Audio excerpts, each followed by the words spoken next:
They sent fake cops to my porch and tried to steal my land by vote. That was when I stopped being polite, documented everything, installed cameras, called the sheriff, and turned their intimidation into the evidence that would destroy their power in court. Before we dive in, comment which country you're watching from. I'm James Carter. I recently dealt with a power-hungry homeowners association and wannabe law enforcement officers trying to bully me into following rules that don't apply.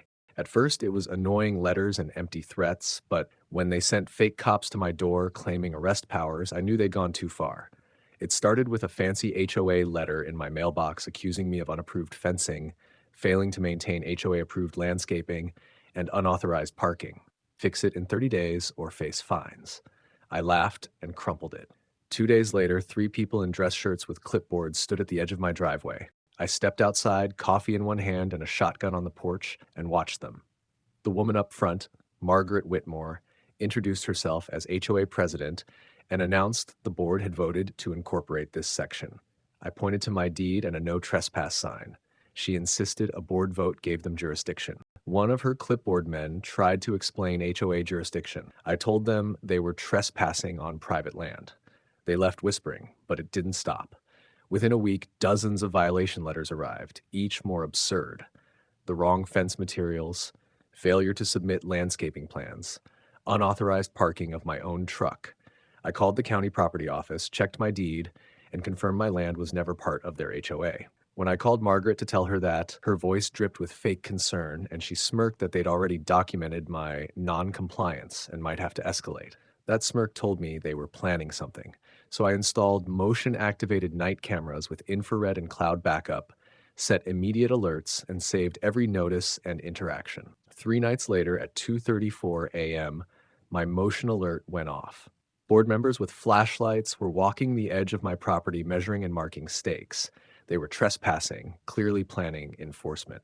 I prepared for the next move, knowing they would test their limits, and I would be ready to record and challenge them publicly. When daylight came, I expected pushback, but not the kind that arrived a few mornings later. 2 men in black vests labeled HOA security enforcement walked up my driveway with fake badges, clipboards, and a threatening confidence. One was burly with sunglasses, the other thin and nervous. They said I was in direct violation of HOA regulations and that they were authorized to detain me for a compliance hearing. I told them they were trespassing and that I had never signed any HOA agreement. They insisted a board vote gave them authority over properties within the community boundary. I went inside, grabbed my phone, and called the sheriff while putting the dispatcher on speaker. The men's bravado faded.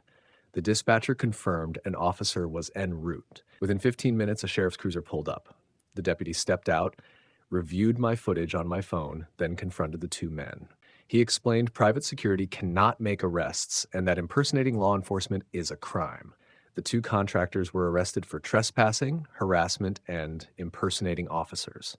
Margaret Whitmore pulled up as her hires were led to the cruiser. She protested they were only doing their jobs, but the deputy had already watched night footage of board members sneaking onto my property and making marks. He told Margaret she might want a lawyer. After the arrests, Margaret swore it wouldn't be over. Sure enough, a week later, an official court summons arrived. The HOA had filed a complaint accusing me of being a public nuisance, violating HOA regulations, and asking the court to annex my land into the association. The paperwork was brazen. I called Rich, a bulldog lawyer who handles land disputes. He read the complaint, smirked at the audacity, and said we'd make them pay. We began assembling an iron file. My recorded deed proving the parcel was never part of their HOA, certified county zoning maps, the security footage documenting nighttime trespass, police reports detailing the arrests, and witness statements from neighbors who saw board members on my property after dark. We cataloged every violation notice taped to my fence and every threatening letter they mailed.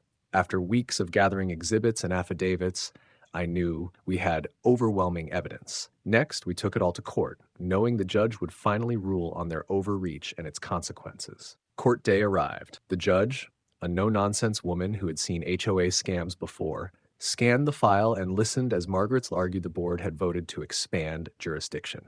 I slid my deed, the certified county zoning map, police reports, witness statements, and the full night footage across the table. The video showed board members sneaking onto my land at night, marking stakes, and the contractors in vests claiming arrest powers.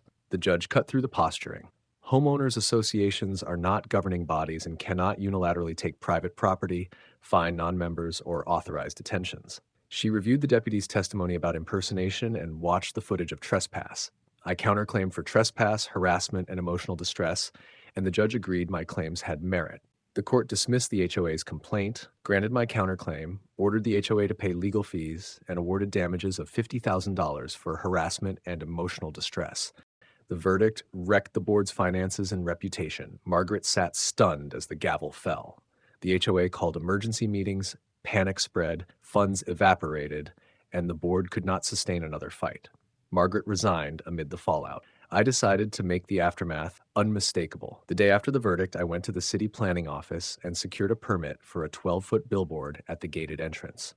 In bold all caps, the sign read, "Attention HOA, this land is not yours. Stay off it," with the line, "Paid for by James Carter." The HOA demanded removal. The city confirmed the sign complied with local ordinances. Calls and angry emails followed, but they couldn't afford another suit. Weeks later, I saw a moving truck at Margaret's house. She drove away, and I sat on my porch sipping coffee while the neighborhood processed what happened. The camera footage, police involvement, and a solid legal record exposed the harassment and stopped their scheme. My land stayed mine. My land, my rules.